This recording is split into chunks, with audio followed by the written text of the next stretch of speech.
Oz Best Boys. Yep. Joe's stretching it. Joe, your face can stretch. Stop it. All right, that's Hello, good. I'm a radio announcer. Technically, you are on the radio. Yeah, I'm allowed. Yep. And we don't have any kind of quality filter here because this is the internet. Oh yeah, no, I say like fucking cum and stuff. I can't do that on the radio. The FCC. No, the FCC. But you know what the FCC won't stop? Or maybe they did stop. I don't know. There's probably some story about it. Jackie Brown. Oh, yeah. No, they didn't care for it because they said it was targeted to the urban demographic. Ooh. So Jackie Brown, is this the first film by Quentin Tarantino or the second? No, this is the third film. This is right after Pulp Fiction. That's right, because his first was Reservoir, Pulp Fiction, then Jackie Brown? Yes. Okay, I got it. I don't know anything about the actual plot of Jackie Brown. I think I've seen screenshots of it where it had Samuel L. Jackson. Yeah, he's in this. He's very, very good in this. Yeah, it's, I'm going to assume, based off of Quentin Tarantino, it's kind of a violent movie. No, not very. I mean, there's most likely scenes in it. Kind of very, because, basically, whenever this came out, a lot of people hated it because there was nothing like Pulp Fiction. Like, this is definitely his most, mature, thoughtful movie. Oh, all right. That he's ever made. Let's go ahead and read the back of the cover here. Combining an explosive mix of intense action and edgy humor. Yeah, see the back of those DVD cases, they'll get you. With a sizzling all-star cast. Does actually have a lot of big people in this. Quentin Tarantino, Pulp Fiction, scores with the entertaining Jackie Brown, what a sexy stewardess, a street tough gun runner, a lonely bail bondsman, a shifty ex-con, an earnest federal agent, and a stoned-out beach bunny have in common. There's 6 players on the trail. It's not 6 angry men. No, it's not the Oregon Trial. They're on the trail of $500,000 in cash. The only questions are, who's going to get played, and who's going to make the big score? Ooh, yeah. Yeah, so, I've liked every Quentin Tarantino movie I've seen so far, so, we'll come back to you guys once we finish this one up. Yeah, he's good. Have you seen Death Proof? I have not seen Death Proof. Some people hate that, but, the Grindhouse cut is much, much better than the standalone cut. Yeah, well, we'll be back with you guys in a little bit. Yep. All right, and that was Jackie Brown. You know, you don't always have to make some kind of weird noises when we open any segment of this series, right, Joe? But what if I sound like a pigeon? I'd prefer you didn't. And you know what I would prefer? Tarantino facts? Yeah, Tarantino facts. So Jackie Brown was a good movie. It's about a very strong female lead. Jackie Brown, she's working at the shittiest Mexican airline possible. And I don't know if... I think she got there just because of her previous past, where she was I think it was meth that her husband was on. He was a pilot. Yeah, they were dealing something. I don't know if they were dealing or if it's just bringing it to him, yeah. Yeah. Because I know that is a thing. A lot of pilots do, Oh, yeah, it's easy to smuggle stuff in whenever you're a pilot or, a stewardess. Yeah, because, I just mean, in general, pilots, I know in World War II, this is a little bit different, but World War II, the Japanese would, shoot up heroin. Yeah. So you get so excited so that you can kamikaze and shit. Yeah. No, yeah, if you know people behind the scenes and look like you have a purpose walking somewhere, you can literally do whatever the fuck you want. Yep, it's great. I have a camera, and I can literally go anywhere I please. You say I have a camera. If I just keep walking, yeah. Yep, if you just keep walking and don't look like you're not supposed to be there. Oh, yeah, it's great. I could probably go into the women's restroom. Mm-hmm. I have to film the pipes, young lady. Well, yeah, so, she gets involved. There's about 6 characters that are involved about in 6 total. main characters. Yeah, there's Jackie, there's Samuel L. Jackson, there's Lewis, who's the guy there. Robert De Niro, old Robert De Niro. Yep, and then there's the ATF agents. Yeah. You can count both of those as one character. Yeah, then one's more prominent than the other, but... Yeah, then you got Max Cherry, and then you got Marceline? Was that her name? The white girl? Surfer girl? Yeah. Something like that, yeah. And so they all get involved in this whole setup. Samuel L. Jackson's character has $500 million? Yeah, or $500,000. Yeah, $500,000. $500,000, not $500 million, Jesus. Oh, yeah, no. $500,000. He could just bribe his way out of jail at that point. Yep. He could. What's that dude in Mexico? Who was like the big drug dude? They finally put him away, and his prison cell looks nicer than my apartment. Oh, I mean, Pablo there's a ton Escobar. of that. Yeah. I think it was Pop. I don't know. Anyway, Jackie Brown, she's running stuff for him, I believe. Yeah. She was collecting some the of his money to him. And then someone left drugs in the bag. Yeah, I think they mentioned it later as it was like a tip that was for him or something. Yeah, like basically the guy giving Ordell his money also left like a little bit of coke as a present for Melanie, I think her name is. Or... Yeah, the surfer girl. Yeah, and then the ATF is watching Jackie Brown, approaches her, checks it all out, brings her in, finds the drugs, and then it starts this whole chain of events where Jackie's playing on both sides, 3 different sides at certain points. Where she's on every single side, manipulating and working with them to... And it keeps flipping between, for the audience to think, okay, she's trying to set them up. Okay, no, she's working with them. Now she's setting them up. Now she's setting them both up. And it keeps going through all this. Every scene, you don't know which characters are involved, which ones are in on it, which ones are... And that was pretty fun to see happen throughout the movie, as it would... more info would be revealed, and then what you thought was going on, you gotta update it.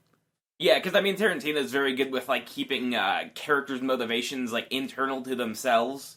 So, like, they only know what their character would naturally know in terms of the movie. They don't really have, like, the hand of God guiding them. Like, in a lot of movies that happens. Yeah, the, she, one thing I noticed about Jackie is every time she spoke, she had, like, a diagonal mouth. Oh, you know what I'm talking about? She's, like, talking out. She had, like, anime mouth, anime side mouth. Oh, poor Pam Grier. She wouldn't like that. Well, I asked about her, because she did a really good job in this movie, and she doesn't look familiar to me at all. No, Pam Grier was big in the 70s, and, I mean, she got old enough where nobody hired her anymore. Oh, she just... Which is one of the main points of the movie. One of the main points, just that she can't... Because, her character in the movie couldn't work in any more airlines, so she had to go, like, the shitty one, because, no one wanted her anymore after she had that, I believe she had the charges dropped. Yeah, well, she flipped on her husband and got probation. Yeah, and so no one wanted to hire her, and that's kind of... Well, I mean, you can't. Like, if you've got federal drug charges, I mean, you can't be hired at an airline. But, I mean, the Mexican one probably didn't give a shit, so... Yeah. It's probably based in Mexico, and that's why. Yeah, I think it is, yeah. But, the opening song is about leaving the ghetto. She's she's tired of having to, like, go back to zero and start again, because she's had to do it a few times now. So, she's been doing this for a while. And so that's when she starts kind of playing both sides, being very smart about how she does it. Like Samuel L. Jackson, he's plays a big part in the first few scenes of the movie, where you see him and this other dude. I think his name was Beaumont. Lois. Well, Lois is the main guy. Beaumont is the guy who gets arrested and flips on everyone to start the whole thing. Yeah, because Beaumont gets arrested for selling guns. He got arrested for having... Yeah, for doing something dumb. For, like, speeding, and he had a pistol on him. Yeah, he had, like, a pistol, and then they were looking at him, like, oh, you had a fucking automatic gun there. You had a submachine gun. Yeah. And way back in the day, he got busted for something, and now he's under probation, and he fucked that up. Yeah. So you've got Samuel L. Jackson's character. Max Cherry is the probation officer, or the bail officer. Yeah, bail bondsman. That Samuel L. Jackson works with. He gives him, like, hey, here's a lot of money. Get this guy out of prison. Get him out of prison so he's on bail. Yeah. And for those who don't know, with bail, if you can't pay that amount, they keep you in jail. If you can pay that amount, they hold on to that money until your trial. Then they give it back. Oh yeah, I don't know if they keep a portion of it or not. I think don't believe the state does, but the bail bondsman definitely does because he's upfronting the money. Yeah, and so that's how Max gets put into the situation. Beaumont is then killed by Samuel L. Jackson.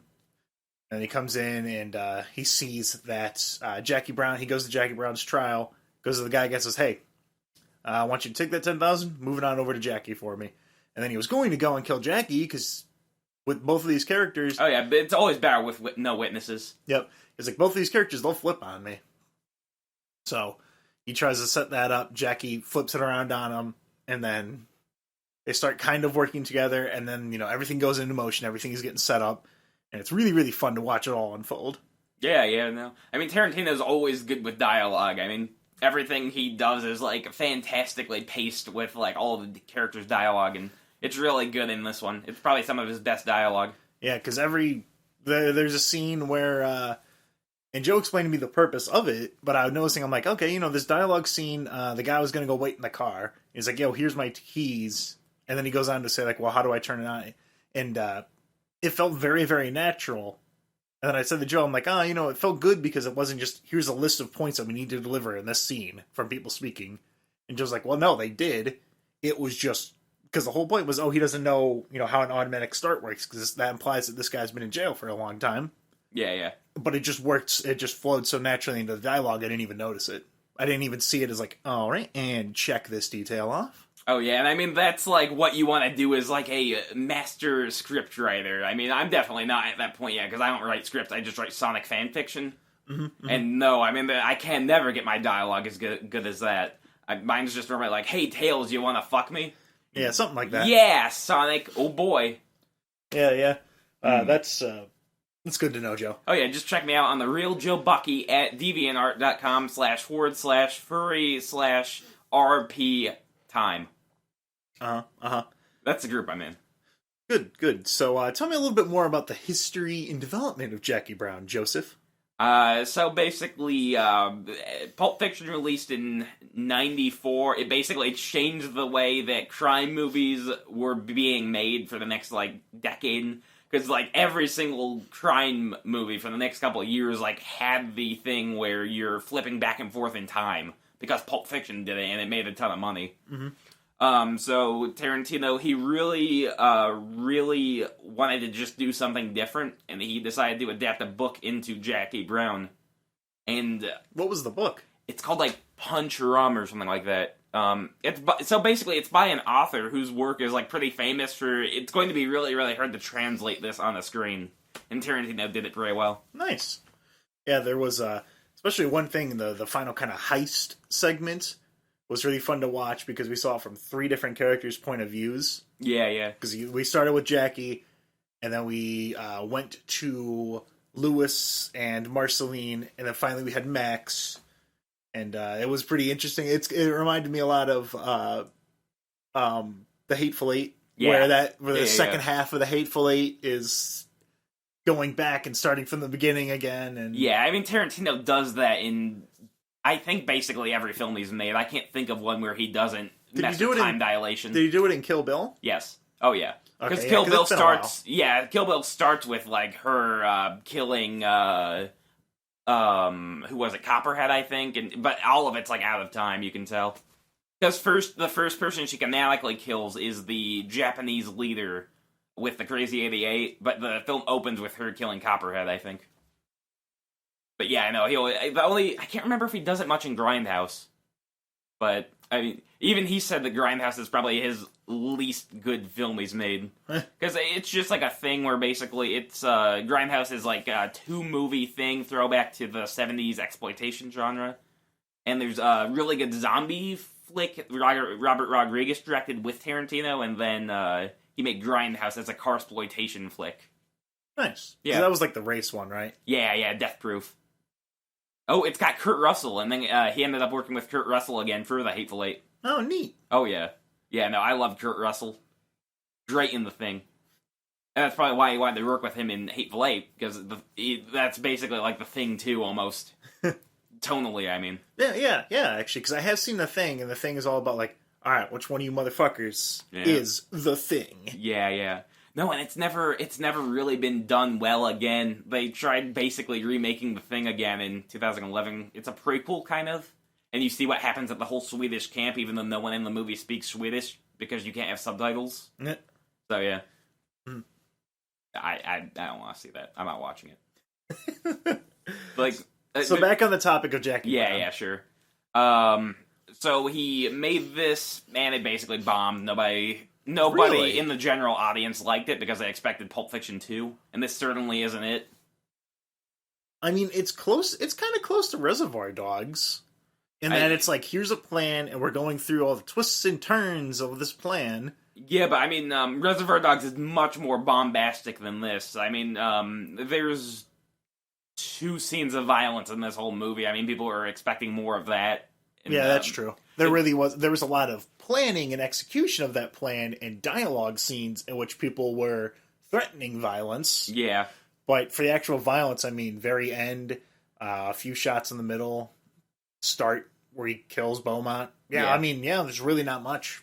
Oh, yeah, and then his two earlier movies are much faster paced than Jackie Brown is. Yeah, this was 2.5 hours. Yeah, and Pulp Fiction, it's about 2.5, but you get 4 different stories jam-packed into Pulp Fiction, which makes it feel a lot faster. 4 full stories with much. Whole satisfying, entire arc. Yeah. But let's see, is there anything else you want to say about Jackie Brown, Joe?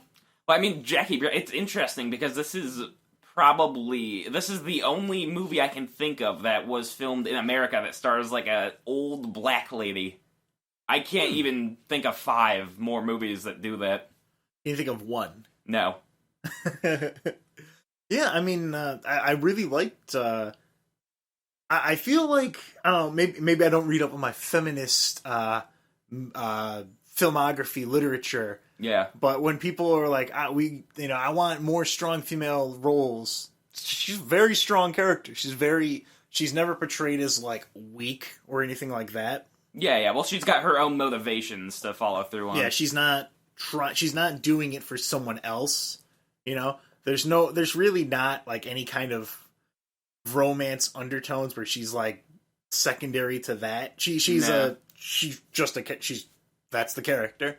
No, I mean, both her and Max kind of like each other, but I know there's no point in following up on it, really, because he's like 55 and she's like 40.